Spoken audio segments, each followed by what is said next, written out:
নমস্কার বন্ধুরা, ডি একাডেমিতে সকলকে স্বাগত। আমরা ডব্লিউবিসিএস 2002 সালের প্রিলিমিনারি কোশ্চেনগুলো নিয়ে আলোচনা করছি। আজকে 2 নম্বর পার্ট নিয়ে আলোচনা করব এবং আজকে এটা শেষ পার্ট। আজকে 2002 সালের কোশ্চেনগুলো সব শেষ হবে। আজকের প্রথম প্রশ্ন, প্রতিযোগিতামূলক পরীক্ষার মাধ্যমে সিভিল সার্ভিস ব্যবস্থায় কর্মী নির্বাচনের ব্যবস্থা করা হয় কত সাল থেকে? 1853 সাল। পরের প্রশ্ন, ভারতীয় সমস্যার একমাত্র সমাধান ভারত বিভাজন, এই উক্তিটি কার? এই উক্তিটি মোহাম্মদ আলী জিন্নাহর। পরের প্রশ্ন, নিউজিল্যান্ডের প্রাচীন অধিবাসী কারা? নিউজিল্যান্ডের প্রাচীন অধিবাসী মাওরি। পরের প্রশ্ন, উজ্জয়িনী কোন নদীর তীরে অবস্থিত? উজ্জয়িনী শিপ্রা নদীর তীরে অবস্থিত।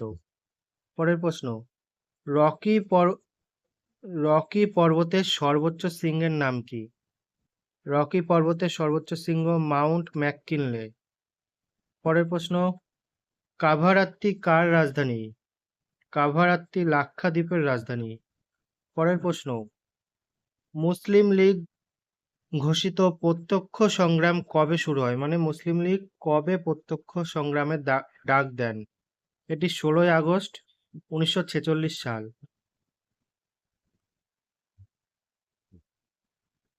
পরের প্রশ্ন,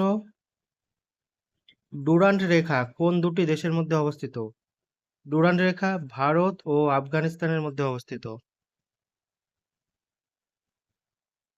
পরের প্রশ্ন, মালাক্কা প্রণালী কোন দুটি দেশের মধ্যে অবস্থিত? মালাক্কা প্রণালী সুমাত্রা ও মালয়েশিয়ার মধ্যে অবস্থিত। পরের প্রশ্ন, করেঙ্গে করেঙ্গে ইয়া মরেঙ্গে কোন আন্দোলনের মন্ত্র ছিল?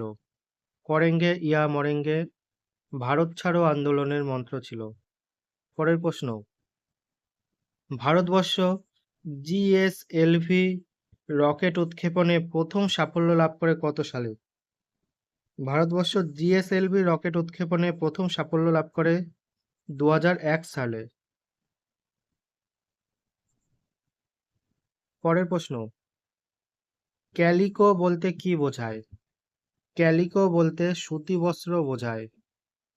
পরের প্রশ্ন, 1857 সালের মহাবিদ্রোহকে একটি পরিকল্পিত জাতীয় স্বাধীনতার যুদ্ধ বলে কে অভিহিত করেন? বিনায়ক দামোদর সাভারকর। পরের প্রশ্ন, সংবিধানের রচয়িতারা নির্দেশক নীতির ধারণাটি নিয়েছিলেন কোন দেশ থেকে? নির্দেশক নীতির ধারণাটি নিয়েছিলেন আয়ারল্যান্ড থেকে।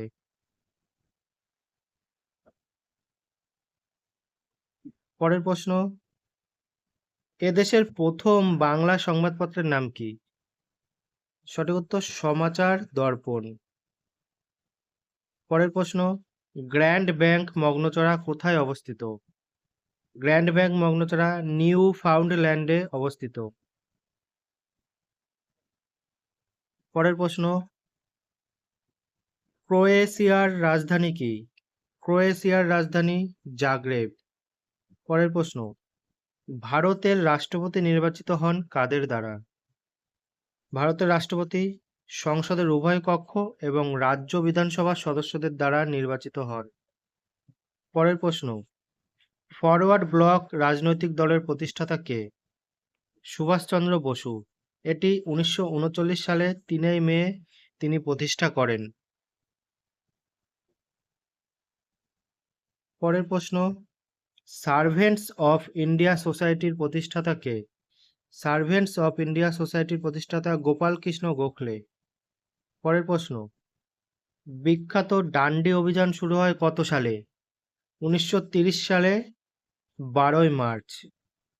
পরের প্রশ্ন, ভারতীয় জাতীয় কংগ্রেস কোন ভাইসরয়ের সময় প্রতিষ্ঠিত হয়?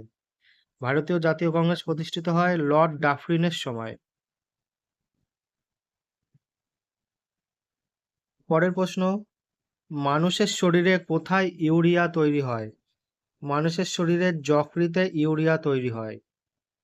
পরের প্রশ্ন, ব্যাংকক কোন নদীর তীরে অবস্থিত?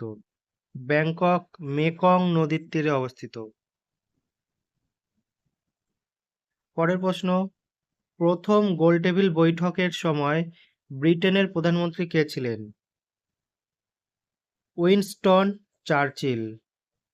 প্রথম গোলটেবিল বৈঠক হয়েছিল 1930 সালে। পরের প্রশ্ন, শিকাগো ধর্ম মহাসম্মেলন অনুষ্ঠিত হয় কত সালে? 1893 সালে। পরের প্রশ্ন, সবুজ বিপ্লবের সফলতম সময় কোন দশক? সবুজ বিপ্লবের সফলতম সময় 90-এর দশক। 28 নম্বর প্রশ্ন, শের ই পাঞ্জাব বলে কে পরিচিত ছিলেন? শের ই পাঞ্জাব বলে লালা লাজপত রায় পরিচিত ছিলেন। পরের প্রশ্ন, 1857 সালের মহাবিদ্রোহকে ভারতবর্ষের সর্বপ্রথম জাতীয় সংগ্রাম বলে কে অভিহিত করেন? এটিও বিনায়ক দামোদর সাভারকর বলেছেন। পরের প্রশ্ন, কোন ভিটামিন বায়ু ও তাপের সংস্পর্শে সবচেয়ে তাড়াতাড়ি বিনষ্ট হয়? Vitamin C. পরের প্রশ্ন, কোনো গাড়িতে একটি অতিরিক্ত হলুদ রঙের হেডলাইট থাকে, এর কারণ কি? এর কারণ, হলুদ রঙের আলো কুয়াশার মধ্যে প্রবেশ করতে পারে, তাই কুয়াশাযুক্ত রাস্তা ভালোভাবে আলোকিত করতে পারে। পরের প্রশ্ন, সাতবাহনদের আমলে একটি গুরুত্বপূর্ণ বন্দরের নাম কি? সাতবাহনদের আমলে একটি গুরুত্বপূর্ণ বন্দর হলো সোপারা। পরের প্রশ্ন, কোন ধাতুটি সর্বোৎকৃষ্ট তাপ ও বিদ্যুৎ পরিবাহী? রূপা।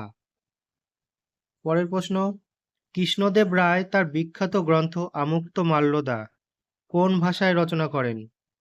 তেলেগু ভাষায়। পরের প্রশ্ন, শিবাজি 1665 খ্রিস্টাব্দে পুরন্দরের সন্ধি স্বাক্ষর করেন কার সাথে? জয় সিংহের সাথে।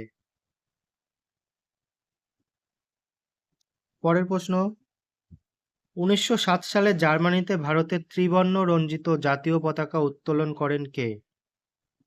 মাদাম ভিকাজি রুস্তম কামা। পরের প্রশ্ন, ভারত সরকার রাওলাট আইন প্রবর্তন করেন কত সালে? 1919 সালে। পরের প্রশ্ন, কোন রাজ্যের একটি অংশ আলাদা হয়ে ছত্তিশগড় রাজ্য সৃষ্টি হয়? মধ্যপ্রদেশ রাজ্য। মধ্যপ্রদেশ রাজ্য থেকে আলাদা হয়ে ছত্তিশগড় রাজ্য সৃষ্টি হয়। আজকের শেষ প্রশ্ন, সিন্ধু কোন নদীগোষ্ঠীর অন্তর্গত? সিন্ধু পূর্ববর্তী নদীর অন্তর্গত। সিন্ধু, শতদ্রু এগুলি সব পূর্ববর্তী নদীর অন্তর্গত। ভিডিওটি কেমন লাগলো অবশ্যই কমেন্ট করে জানাবেন এবং আমাদের চ্যানেলে নতুন হলে চ্যানেলটিকে অবশ্যই সাবস্ক্রাইব করবেন।